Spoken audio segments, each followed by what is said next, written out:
There are friendships in Hollywood that exist for the cameras, and there are friendships that exist despite them. Tom Selleck and Sam Elliott have spent more than 50 years proving they belong to the second category.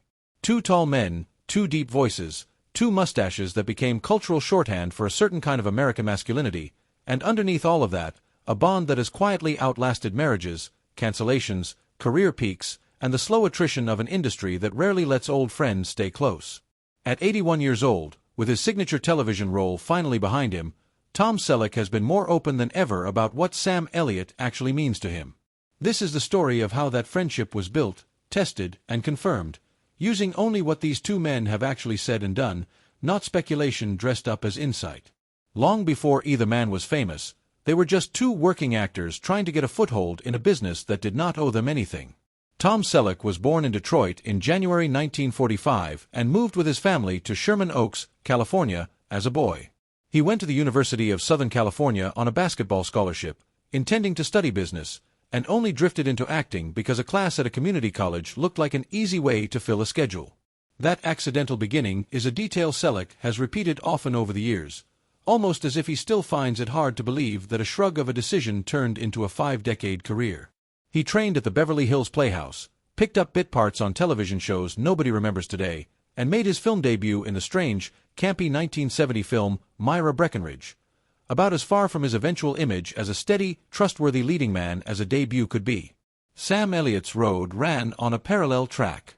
Born in Sacramento in August 1944 and raised mostly in Portland, Oregon, Elliott came from a quieter household. His father worked for the Department of the Interior, his mother taught school. He studied at the University of Oregon and Clark College before turning fully to acting, and his film debut came in 1967 in The Way West. 4 years afterward, he did what most character actors do. He worked constantly, in small parts, building a reputation one scene at a time, waiting for the industry to figure out what to do with a voice like his. Their paths actually crossed earlier than most people realize. Both men appeared, unconnected, in the same 1968 episode of the television series Lancer. Two future icons standing in the background of a show that has otherwise faded from memory. Neither of them was anybody yet. That is worth sitting with for a moment, because so much of what people find moving about this friendship later is the contrast between where it started and where it ended up. Both men spent the years that followed doing the unglamorous groundwork of a television career in the late 1960s and early 1970s. Selleck picked up guest spots on shows like Judd for the Defense and Bracken's World, the kind of one-episode appearances that build a resume without building a name. He also spent time as a spokesman in print and television advertising during those lean years, a detail he has referenced with some amusement in later interviews, since it is a fairly ordinary way for a not-yet-famous actor to pay rent. Elliott, for his part, spent the same stretch working through small film and television roles, absorbing the kind of screen time that teaches an actor how a camera actually behaves, long before either of them would carry a project on their own name. It's worth remembering, too, that neither man arrived in the industry with an obvious plan. Selleck has said many times that acting was never something he set out to pursue. He wanted steady work, not stardom, and has described his own rise with a kind of bemused disbelief that it happened at all. Elliott's path was less accidental in the sense that he committed to acting earlier and more deliberately, but it was no less patient.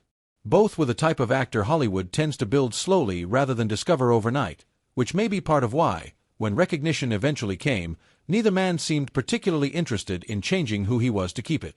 The real beginning of the friendship, the one both men have pointed back to for decades, came in 1979.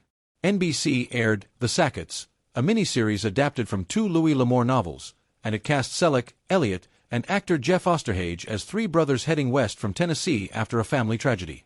It was not a prestige project. It did not make headlines. But it put three men on horseback for weeks at a time, sleeping rough, filming in remote locations, doing the unglamorous physical work that westerns demand.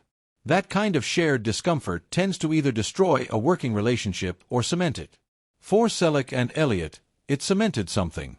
The Sacketts followed the three Sackett brothers as they left a hardscrabble life in Tennessee and pushed west into a Colorado gold mining territory, running into outlaws, feuding ranchers, and the kind of hard country that L'Amour's novels are known for. It was a modest production by the standards of the era, shot largely on location, which meant long days on horseback in difficult terrain rather than the comparative comfort of a studio backlit. That shared physical difficulty is often what actors point to later as the real bonding agent on a production. Not the finished film, but the hours spent waiting between takes, eating the same catered food, and getting thrown by the same unpredictable horses. 3 years later, the trio reunited for The Shadow Riders, a CBS television film also drawn from Lamore's writing, again casting them as brothers, this time hunting down family members kidnapped during the aftermath of the Civil War. Directed by veteran filmmaker Andrew V. McLaglen, who had built a long career shooting westerns with actors like John Wayne and James Stewart, the production leaned into exactly the kind of rugged, dusty storytelling that had brought Selleck and Elliott together in the first place. By the time it aired in September 1982, Selleck's life had already changed beyond recognition. Magnum P.I. had premiered on CBS in December 1980 and turned him, almost overnight, into one of the most recognized faces on American television. He did not have to make another Western with Sam Elliott. He chose to. That choice says something about where his priorities sat, even as fame was reordering every other part of his life. What happened next is a fairly common Hollywood story on its surface, and an uncommon one underneath. Selleck's career went supernova. Magnum P.I. ran for 8 seasons and made him a Golden Globe winner and a 5-time Emmy nominee, taking home the award in 1985. Reports from that period put his per-episode earnings at roughly $500,000, a genuinely enormous figure for network television at the time. Then came 3 Men and a Baby in 1987, which topped the box office for the year and turned Selleck into one of the biggest movie stars alive. Elliott's climb looked nothing like that, and he has never pretended otherwise. He kept working, steadily, reliably, without ever becoming a household name in the way Selleck did. He appeared in Mask in 1985, Roadhouse in 1989, and Tombstone in 1993, where his performance as Virgil Earp, alongside Kurt Russell and Val Kilmer, remains one of the most quietly respected supporting turns in the modern Western genre. He built a reputation less on box office numbers and more on the kind of trust directors place in an actor who never phones it in, no matter the size of the role. It would have been easy for a friendship built on equal footing to fray once one man's fame dwarfed the other's. That is, after all, one of the more reliable ways Hollywood relationships end. But by most accounts and by the men's own public comments over the years, that isn't what happened here. Both have spoken, separately, about preferring a quieter kind of life than their industry typically rewards. Selleck bought a 63-acre ranch in Ventura County in 1988 and has talked for decades about how much he prefers working that land to attending premieres. He has even joked in interviews about the day-to-day realities of ranch ownership, including his own dislike of the avocados he grows there. Elliott, married to actress Catherine Ross since 1984, has split his time between Malibu and Oregon and has never been associated with the CNBC circuit of Hollywood social life. 2 men who valued privacy over performance were always more likely to stay close than 2 men chasing the same spotlight. There's a version of this story where the actor who became a global television star simply outgrows the character actor he once shared a saddle with. It's a common enough pattern that it barely needs explaining. Bigger opportunities usually mean less time, and less time usually means drifting relationships.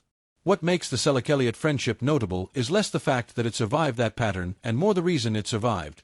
Both men, by their own repeated description, wanted roughly the same thing out of the work itself.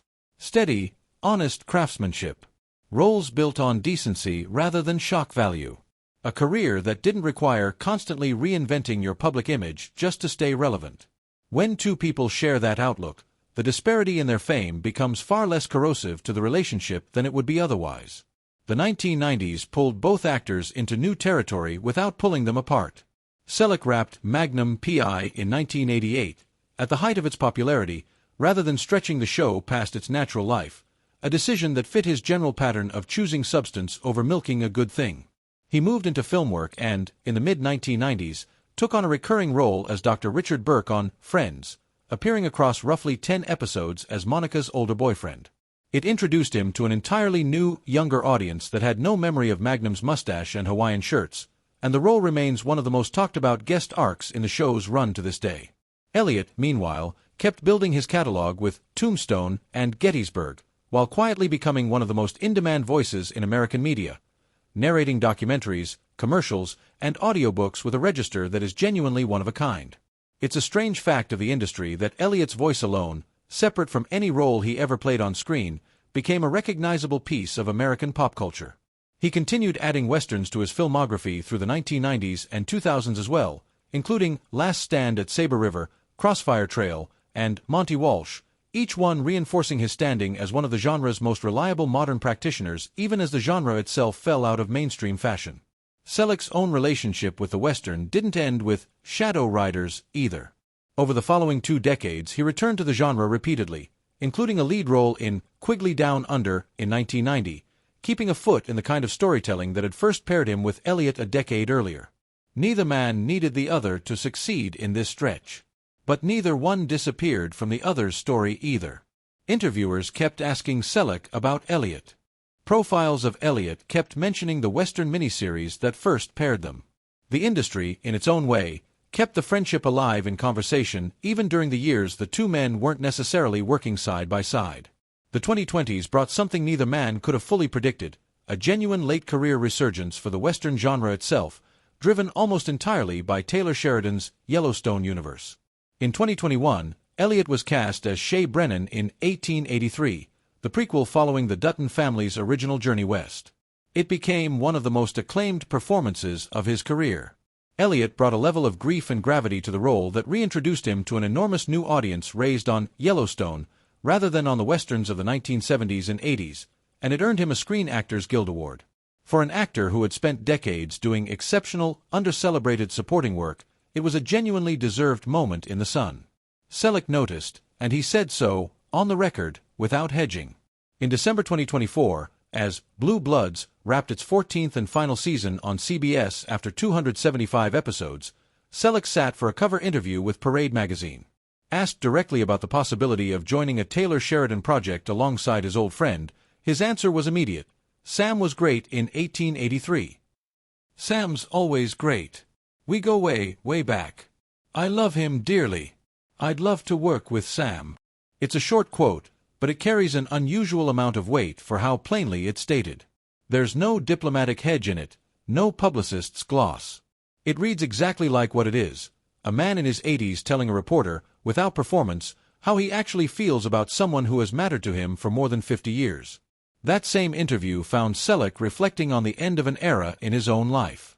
He had played Commissioner Frank Reagan for 14 seasons, becoming, by his own description, unemployed for the first time in over a decade. He talked about missing westerns specifically, about wanting to get back on a horse, and the Sheridan question naturally led straight back to Elliott, not as a footnote, but as the first name that came to mind when Selleck pictured what a next chapter might look like. If the Parade interview offered a glimpse, Selleck's 2024 memoir, You Never Know, co-written with Ellis Hennigan and published by HarperCollins, offered something closer to a full accounting.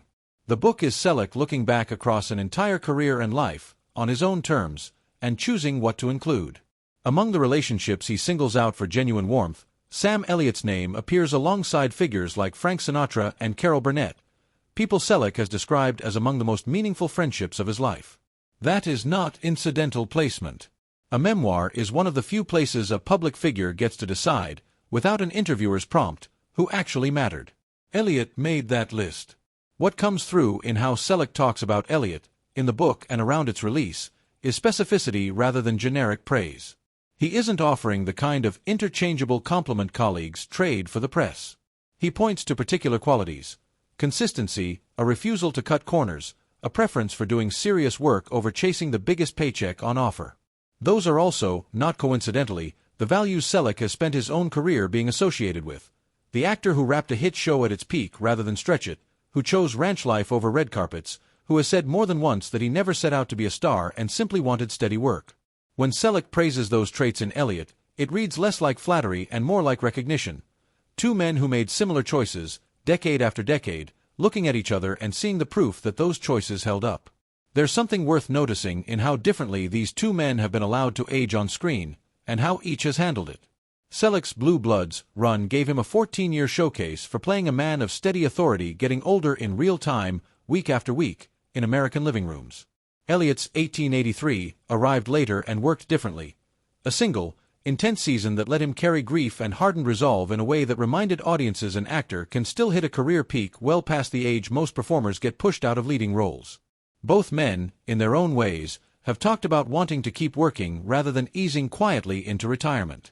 Selleck has floated interest in reviving his Jesse Stone television movies and has said he's open to a Blue Bloods spin-off if the right offer ever materializes, though he's been candid that nobody has actually approached him with one.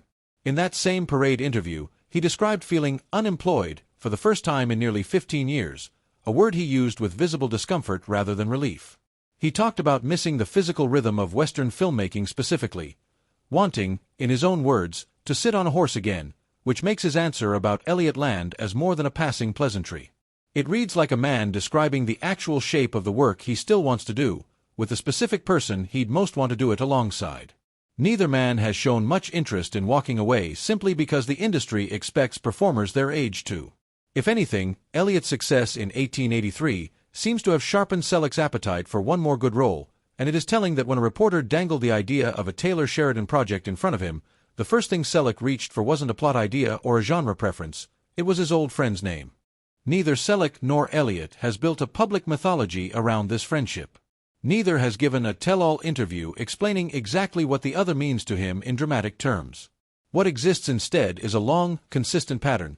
Two men who worked together at the start of their careers chose to work together again once fame started separating them, and have kept bringing each other up in interviews for over 40 years without ever needing the relationship to be a headline. That consistency is, in its own quiet way, the most convincing evidence of how real the friendship is. Publicity-driven Hollywood friendships tend to surface loudly around a shared project and then go quiet the moment there's nothing to promote. This one has done the opposite.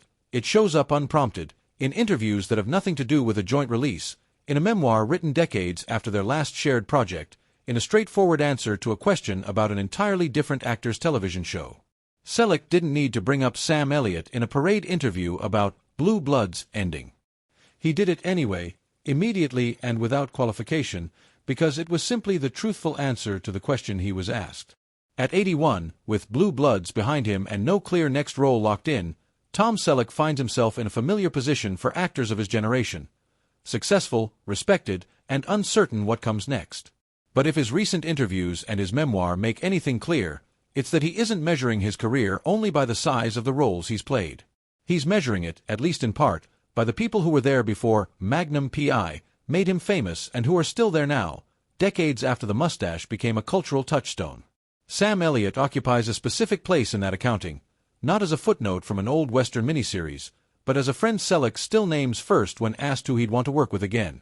Both men have built careers on a similar, almost old-fashioned foundation: steady work, a preference for substance over spectacle, and a reluctance to let fame change how they treat the people who knew them before it arrived.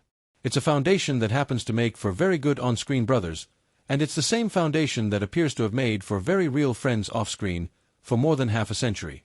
Whether Taylor Sheridan ever actually puts these two men in the same frame again is impossible to predict. Sheridan has built an entire television universe out of exactly the kind of weathered, lived-in Western storytelling both actors have spent their careers perfecting, and it would hardly be a stretch for him to find room for two performers whose careers essentially trace the modern history of the genre. But the fact that Selleck keeps bringing the possibility up, in Parade, in his memoir, in his own words, without a publicist smoothing the edges, tells its own story. It is not the behavior of a man managing his image. It is the behavior of a man who, when asked what he'd want next, keeps landing on the same honest answer. By any conventional industry measure, both actors have already had full, successful careers by the time this chapter of their story is being written. Selleck's decades of work across television, film, and producing have made him one of the more financially successful actors of his generation, and Elliott's steadier, quieter path has still built him a substantial and respected body of work spanning nearly 6 decades. Neither man needs the other professionally at this point in his life. That is precisely what makes the friendship worth paying attention to. It was never built on mutual career benefit. It was built on two young actors sharing a horse, a script, and a set of values, at a moment when neither one had any idea what he was about to become. At 81, he isn't chasing a headline. He's simply still describing, plainly and consistently, what an old friend continues to mean to him, and in an industry built on reinvention, there is something quietly remarkable about a man who, decades later, still means exactly what he says. If you enjoyed this look at one of Hollywood's most enduring and least performative friendships, let us know in the comments which Selleck or Elliott role has stuck with you the most, and whether you think Taylor Sheridan will ever actually get the two of them back in the same frame.